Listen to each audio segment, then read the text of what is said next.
Assalamualaikum warahmatullahi wabarakatuh. Pada kesempatan kali ini kita bakal belajar pendidikan kewarganegaraan. Sebelumnya, perkenalkan nama saya Binta Zidni Ilma, biasa dipanggil Ibu Binta. Nah, dalam mata pelajaran pendidikan kewarganegaraan kali ini, kemarin kan kita udah kenalan ya via foto selfie dan ternyata kalian sudah siap untuk belajar PKN. Nah, dalam kesempatan kali ini kita bakal masuki bab 1. Apakah itu bab 1? Bab 1 ini mengenai perumusan dan perancangan Pancasila sebagai dasar negara. Nanti Ibu akan jelaskan apa aja sih yang ada di dalamnya.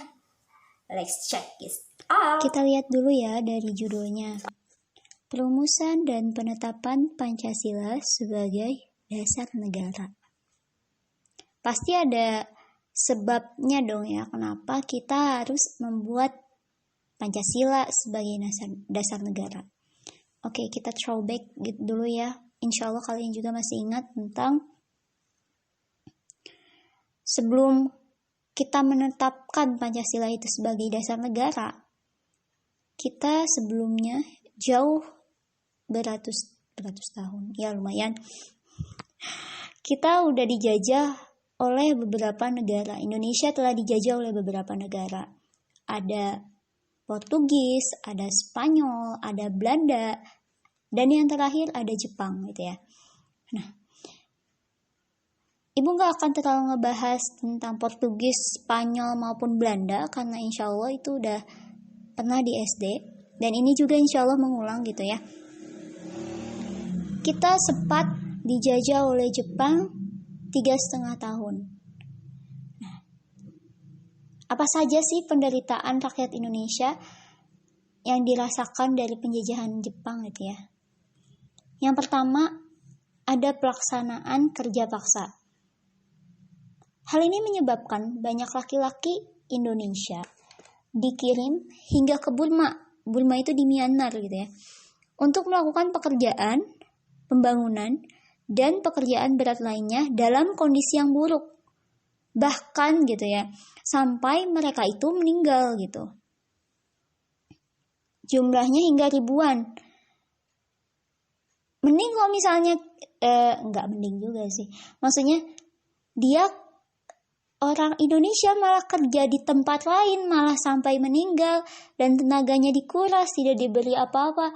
Sebegitu jahatnya kah mereka sama kita gitu ya. Ya, itu yang pertama. Yang kedua, pengambilan paksa.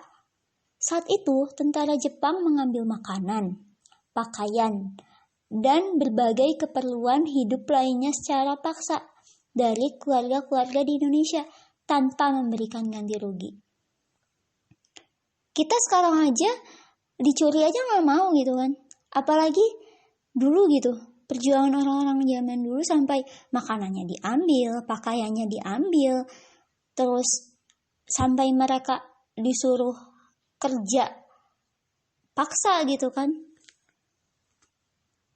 Sangat tidak manusiawi sekali gitu. Yang ketiga, yang terakhir, ada perbudakan paksa. Kalau ini lebih difokuskan kepada perempuan-perempuan Indonesia yang banyak dipekerjakan secara paksa oleh tentara Jepang. Selain itu, banyak menahan dan memperlakukan warga sipil di kem-kem tahanan dalam kondisi sangat buruk.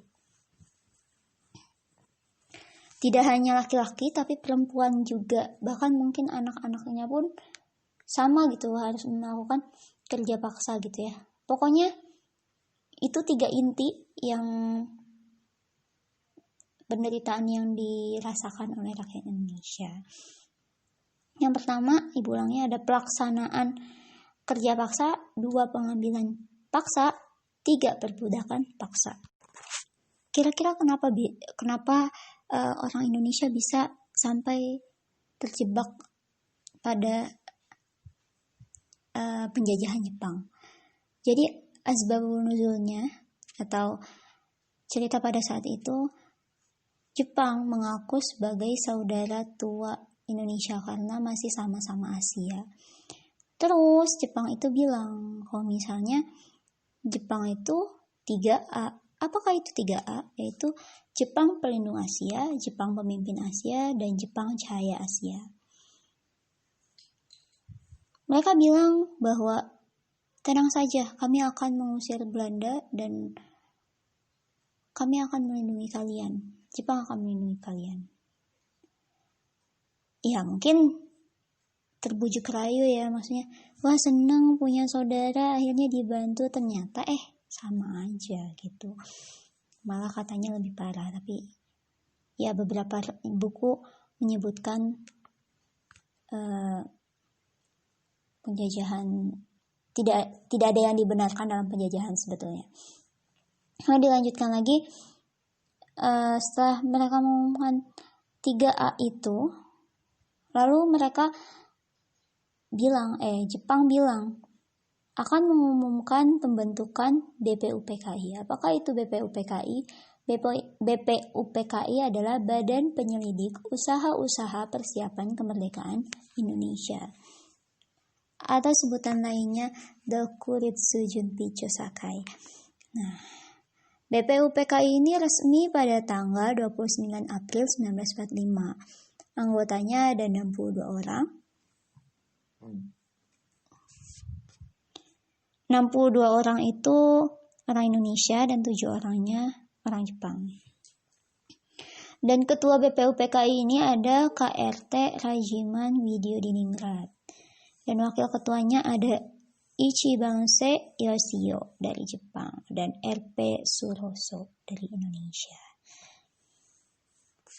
Nah, BPUPKI ini pernah melakukan 2 kali sidang resmi dan sekali melakukan sidang tidak resmi. Dan biasanya sidang BPUPKI ini dilakukan di gedung Chuosang-in gitu ya.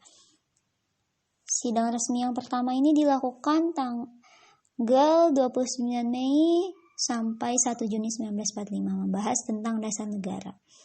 Sidang resmi yang kedua tanggal 10 sampai 17 Juli 1945, membahas rancangan Undang-Undang Dasar. Nah, sidang tidak resminya dihadiri oleh 38 orang.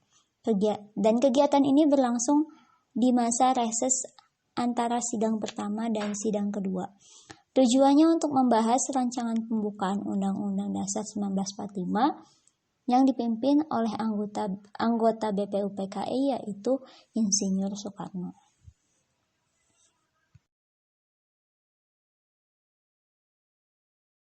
Jazakumullahu khairan sudah menonton video kali ini. Semoga apa yang Ibu berikan bisa bermanfaat buat kalian semua yang menonton video ini. Jangan lupa untuk bertanya kalau ada yang belum dipahami ya. Bisa via WhatsApp atau komen di bawah ini.